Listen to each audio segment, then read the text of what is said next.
Hello friends, मैं वंदना स्वागत करती हूँ आप सभी का फिर से एक नई वीडियो में।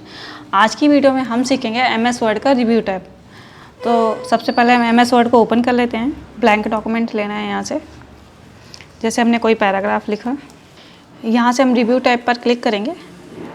सबसे पहला ऑप्शन है स्पेलिंग एंड ग्रामर। तो स्पेलिंग एंड ग्रामर का यूज होता है जैसे हमने कोई ग्रामर मिस्टेक किया है या फिर स्पेलिंग मिस्टेक की है तो उसको चेक करने के लिए। अब जो मैंने ये सेंटेंस लिखा है इसमें जो इज है इसके नीचे एरर आ रहा है। तो यहाँ पर जो इज लिखा है इसके नीचे रेड कलर की लाइन आ रही है, इसका मतलब होता है कि स्पेलिंग मिस्टेक है।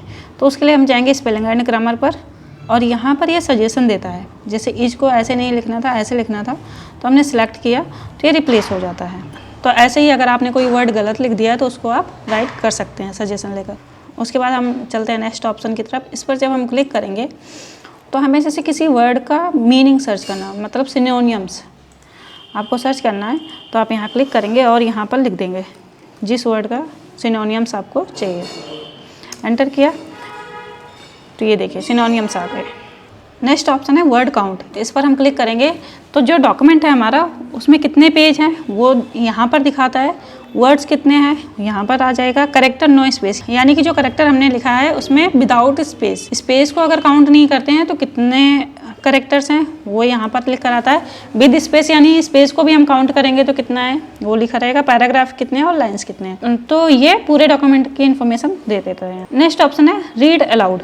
इस पर हम क्लिक करेंगे तो जो लिखा है पैराग्राफ वो ये रीड करके बताएगा। देखिए जैसे मैंने क्लिक किया, The pictures, charts and smart art graphics change to match your new theme. When you apply styles, your headings change to match the new theme. Save time in तो इसको हमने यहाँ से स्टॉप किया। इस टैब से अगर आपके डॉक्यूमेंट में कुछ लिखा आया और आप उसको रीड कराना चाहते हैं तो यहाँ से कर सकते हैं। नेक्स्ट ऑप्शन है ट्रांसलेट। जैसे हमने कुछ भी सिलेक्ट किया ऐसे, यहाँ से हम क्लिक करेंगे ट्रांसलेट पर। ट्रांसलेट सिलेक्शन, यानी जो हमने सिलेक्ट किया है उसी को हमें ट्रांसलेट करना है। तो इस पर हम क्लिक करेंगे तो ये ट्रांसलेट कर देगा। जैसे इंग्लिश डिडक्ट किया, यानी कि इंग्लिश में हमने लिखा है और इंग्लिश में ही, लेकिन अगर मुझे इसको हिंदी में करना है तो मैं यहाँ से हिंदी सेलेक्ट कर लूँगी।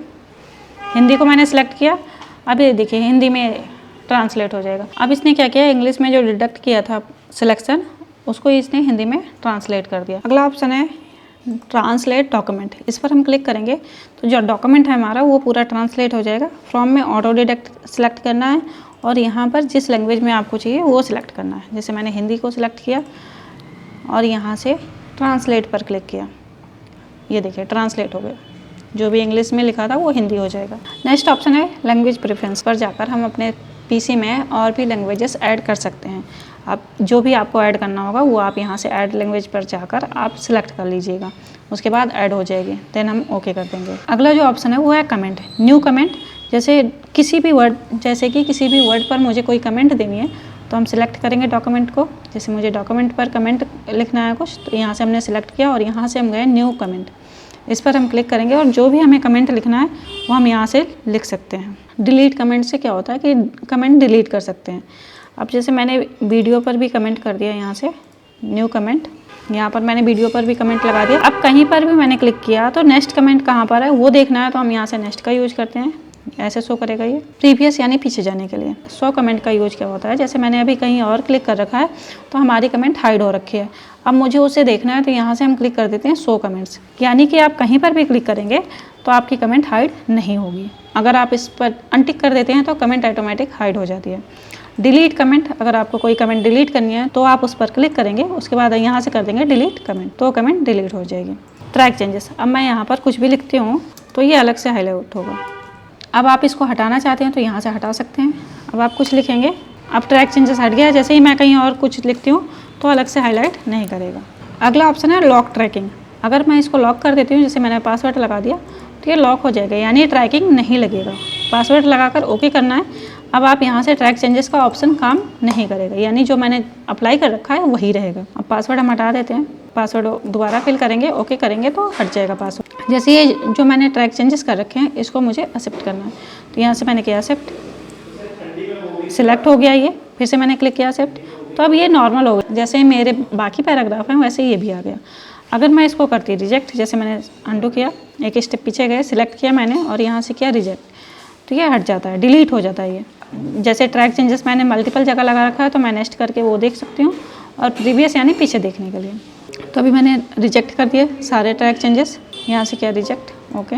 उसके बाद अगला ऑप्शन है मार्कअप। जैसे मैंने कमेंट दे दिया है कहीं पर भी, सिलेक्ट किया मैंने, न्यू कमेंट पर क्लिक किया। अब यहाँ पे जैसे मैंने कमेंट कर दिया, अब इस पर हमने क्लिक किया तो सिंपल मार्कअप पर क्लिक करेंगे तो इस टाइप से ये दिखाता है कि हमने कमेंट दे रखी है। अगर मैं यहाँ से ऑल मार्कअप पर क्लिक करूँगी तो मेरी कमेंट शो होगी, और यहाँ से नो मार्कअप सिंबल भी हट जाएगा, कमेंट का जो दिख रहा था वो भी हट जाएगा, यानी कि बिल्कुल ही हाइड हो गई, आइकन्स भी नहीं आएगा। और अगर मैंने यहाँ पर क्लिक किया ओरिजिनल, तब भी ये ओरिजिनल रहेगा, मतलब कमेंट नहीं दिखेगी। अगर आपको कमेंट देखना है तो यहाँ से आप क्लिक करेंगे ऑल मार्कअप पर, शो मार्कअप। जैसे भी मेरी कमेंट राइट हैंड साइड में शो हो रही है, तो ऐसे ही आप इसको कमेंट को हाइड करना चाहते हैं तो यहाँ से हाइड कर सकते हैं। टिक मैं कर दूँगी तो अनहाइड हो जाएगी। Review pane, review pane vertical में चाहिए तो वर्टिकल मैंने क्लिक किया तो कमेंट इधर आ गई। अगर ये मुझे हॉरिजेंटल चाहिए, इस पर मैंने क्लिक किया तो कमेंट नीचे आ जाएगी। उसके बाद ये ऑप्शन मैंने बता ही दिया, कंपेयर, यानी कि दो चीज़ों को कंपेयर करना है। तो पहले हम इस डॉक्यूमेंट को सेव कर लेते हैं, Ctrl+S किया। अब मैंने यहाँ पर इसका नेम दिया रिव्यू टैब, एंटर किया, रिव्यू टैब के नाम से मैंने इसको सेव कर दिया। अब मैं कंपेयर करती हूँ, यहाँ से हम जाएंगे कंपेयर पर, कंपेयर सिलेक्ट करेंगे और यहाँ से हम सिलेक्ट कर लेंगे अपनी फ़ाइल जिसको हम कंपेयर करना चाहते हैं। तो मैंने यहाँ पे फाइल सेलेक्ट किया और यहाँ पर रिवाइज डॉक्यूमेंट, यानी कि जो आपने रिवाइज कर रखा है वो डॉक्यूमेंट सेलेक्ट करेंगे। जैसे मैंने ये सिलेक्ट किया, ओके किया, तो ये कंपेयर हो जाएगा इस टाइप से। ये मेरा दूसरे रिवाइज डॉक्यूमेंट में था और ये मेरा ओरिजिनल डॉक्यूमेंट था। अभी हम इसको क्लोज कर देते हैं। नेक्स्ट ऑप्शन है कंबाइन। कंबाइन यानी दो चीज़ों को एक साथ जोड़ना है, तो क्लिक करेंगे हम और यहाँ से हम अपने डॉक्यूमेंट को सिलेक्ट करेंगे और यहाँ से जिसके साथ आपको कंबाइन करना है, जैसे मुझे इसके साथ करना है, ओके किया, तो ये इसके साथ कंबाइन हो जाएगा। कंबाइन हो गया, ये डॉक्यूमेंट मैंने अभी जो लिखा था वो है और ये मेरा रिवाइज डॉक्यूमेंट है, तो ये इस टाइप से कंबाइन हो जाता है। अगला जो ऑप्शन है, जैसे कि मैं चाहती हूँ कि इसमें कोई भी चेंजेस ना हो पाए, तो उसके लिए हम क्लिक करेंगे रिस्ट्रिक्ट एडिटिंग, इस पर हम क्लिक करेंगे और यहाँ से हम ऑल डॉक्यूमेंट को सिलेक्ट करेंगे। उसके बाद हम यहाँ से नो चेंजेस पर टिक कर देंगे।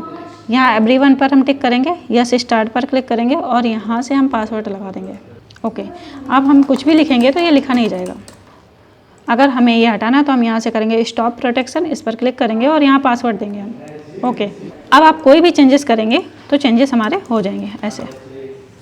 तो दोस्तों ये था MS वर्ड का रिव्यू टैब। ऐसी और वीडियो देखने के लिए हमारे साथ जुड़े रहें। Thank you.